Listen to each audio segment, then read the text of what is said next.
Assalamualaikum warahmatullahi wabarakatuh. Selamat pagi, salam sejahtera untuk kita semua.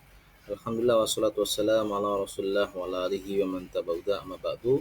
Alhamdulillah pada kesempatan hari ini di pagi yang cerah kita bisa berkumpul bersama dalam keadaan sehat walafiat. Pada kesempatan kali ini Pak Hazim akan menerangkan materi PAI terkait dengan menghindari diri dari pergaulan bebas dan perbuatan zina. Ya. Adapun materi ini kita khususkan untuk kelas 10 semester genap bab ke-6. Untuk mempersingkat waktu, silakan disimak secara seksama. Ya. Ini terkait dengan bab ke-6, larangan pergaulan bebas dan perbuatan zina.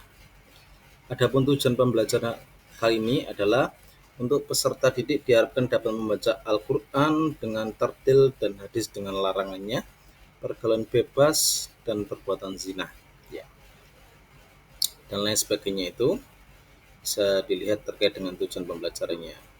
Nah, sekarang kita harus tahu dulu apa sih larangan pergaulan bebas itu. Di sini ada dalil tentang larangan pergaulan bebas sudah dijelaskan dalam Al-Quran surat Al-Isra ayat ke-32 yang berbunyi Bismillahirrahmanirrahim wala taqrabuz zina innahu kana fahisyatan wa sa'a sabila, yang artinya dan janganlah kamu mendekati zina, dan sesungguhnya sesuatu perbuatan keji dan sesuatu jalan yang buruk. Nah, di sini bisa diartikan mendekati saja tidak boleh apalagi melakukan.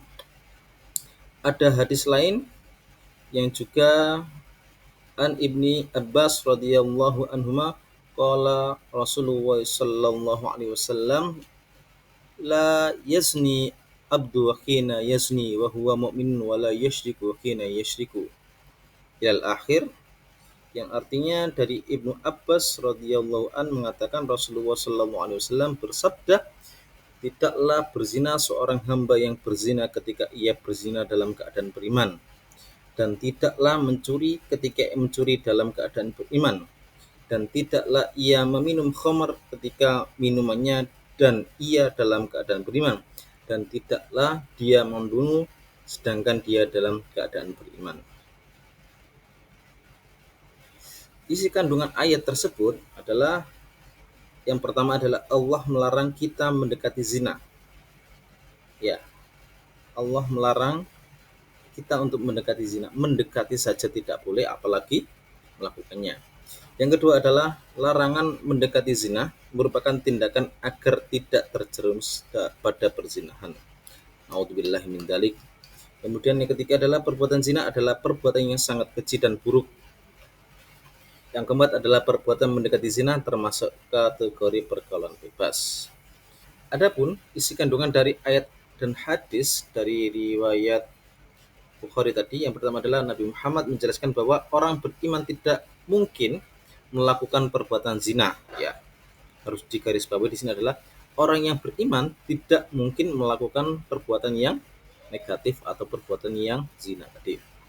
Yang kedua, perbuatan zina dan minum khamr termasuk dalam pergaulan bebas. Ya, makanya kita harus bisa membatasi bagaimana caranya kita bergaul, caranya kita berteman, kapan saja kita boleh bergaul, dan waktu yang mungkin kurang baiklah untuk kita melakukan pergaulan. Kemudian yang ketiga adalah cara menjauhi perbuatan larangan tersebut dengan memegang teguh keimanan dan istiqomah dalam menjalankan perintah Allah.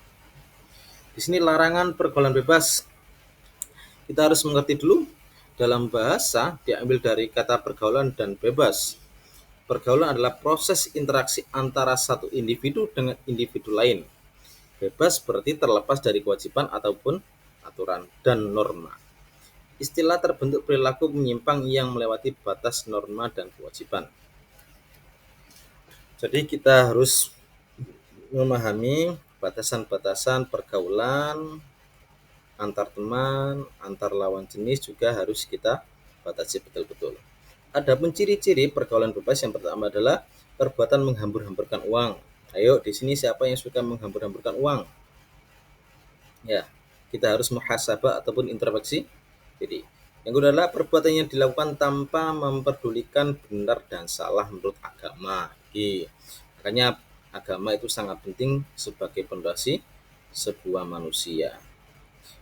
Yang ketiga adalah perbuatan huru-hara dengan mabuk-mabukan dan narkoba. Ya, sudah banyak contohnya sekali di beberapa media sosial orang itu bisa rusak akibat mabuk-mabukan dan narkoba.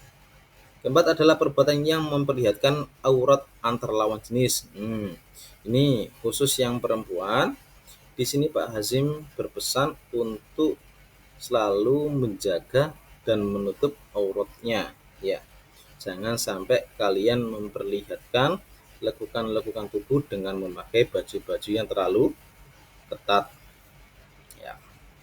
Kemudian larangan pergaulan bebas. Contoh pergaulan bebas adalah, mohon maaf, ini adalah seks bebas, mengkonsumsi narkoba, dan pergaulan malam. Ya, yang biasanya suka nongkrong-nongkrong terlalu malam, mulai sekarang harus dibatasi dan dihindari. Selagi itu tidak ada manfaatnya, cukup kalian bisa belajar dan istirahat di rumah, berkumpul dengan keluarga masing-masing. Nah, di sini ada beberapa sebab pergaulan bebas. Yang pertama adalah dangkalnya keislaman dan keimanan seseorang. Ya, ini seperti hadis di atas sudah dijelaskan bahwa orang yang melakukan perbuatan negatif biasanya tidak beriman. Kalau orang beriman itu tidak mungkin melakukan sesuatu yang negatif. Yang kedua adalah kurangnya kontrol diri dalam memilih pergaulan. Ini harus diwaspadai. Sekiranya teman itu kurang baik, ya mungkin kita cari teman yang lebih baik lagi. Kemudian kurangnya perhatian dan kepedulian keluarga.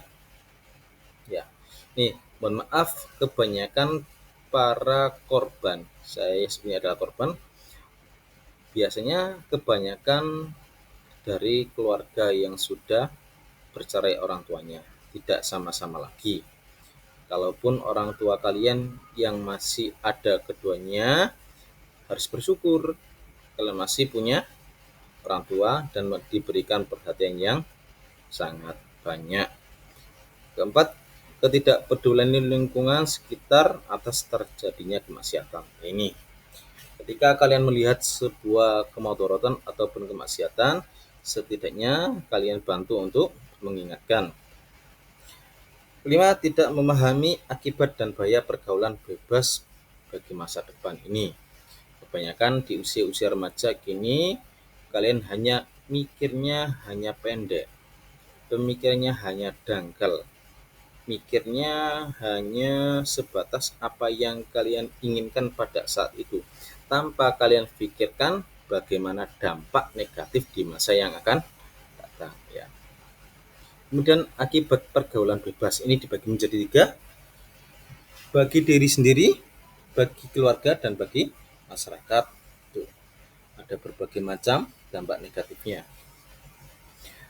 Untuk diri sendiri, malas beribadah, tanpa mentalnya tidak stabil, gaya hidup berfoya-foya, kesehatan menurun, dan bertambahnya dosa. Otomatis ini larangan pergaulan bebas.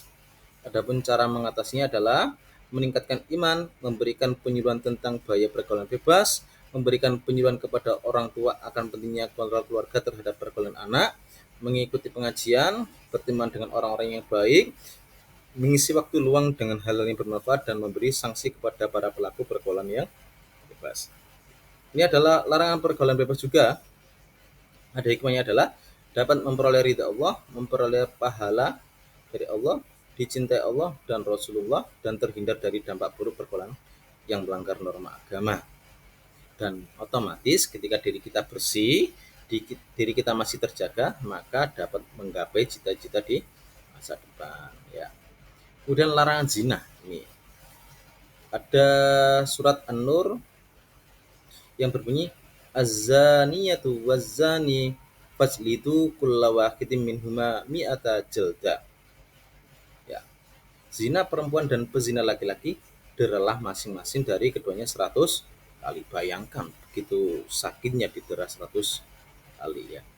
Dalil tentang larangan perbuatan zina.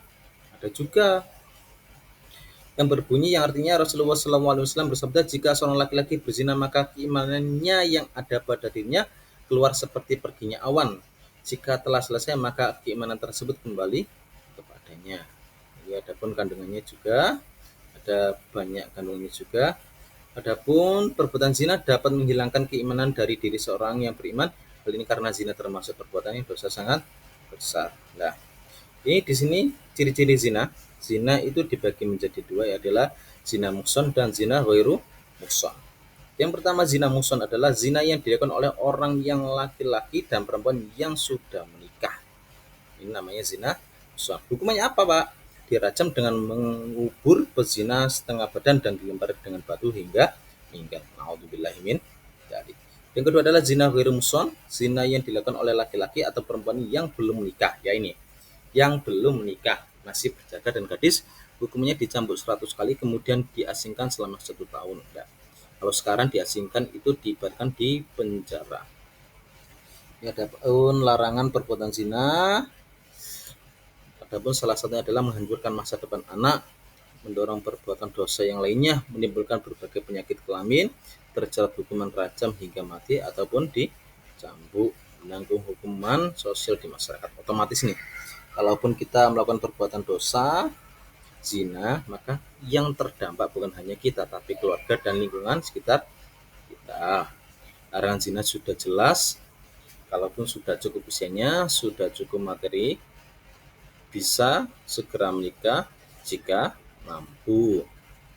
Memilih teman bergaul yang baik akhlaknya, membaca buku, membaca Al-Quran, dan mendengarkan nasihat ulama, dan biasakan puasa sunnah. Larangan zina juga sudah jelas. Ini Allah meridhoi perbuatan yang kita lakukan, hikmahnya itu, ya. Kelak akan mendapatkan syafaat dari Rasulullah, dapat menjaga keturunan. Nah, ini penting. Jangan sampai kita itu dari keturunan yang masih belum jelas ayah dan ibu. Kita naudzubillahi min dzalik. Bersyukur kalau kalian sudah ada ayah dan ibu yang statusnya sudah menikah sah. Yang keenam adalah terhindar dari kejahatan-kejahatan lainnya. Kesimpulannya adalah Allah mengharamkan umat Islam melakukan pergaulan bebas dan perbuatan zina. Hal ini karena kedua perilaku tersebut memiliki banyak kerugian dan tidak ada manfaatnya. Maka dari itu, wajib bagi kita untuk menjauhi perbuatan tersebut dengan meningkatkan keimanan dan memilih pergaulan yang baik dan lingkungan yang baik dan bermanfaat. Ya, iya. Mungkin ada pertanyaan dari anak-anak semua, silakan ditanyakan, ya. Begitu saja materi dari Pak Azim, kurang lebihnya mohon maaf. Wassalamualaikum warahmatullahi wabarakatuh.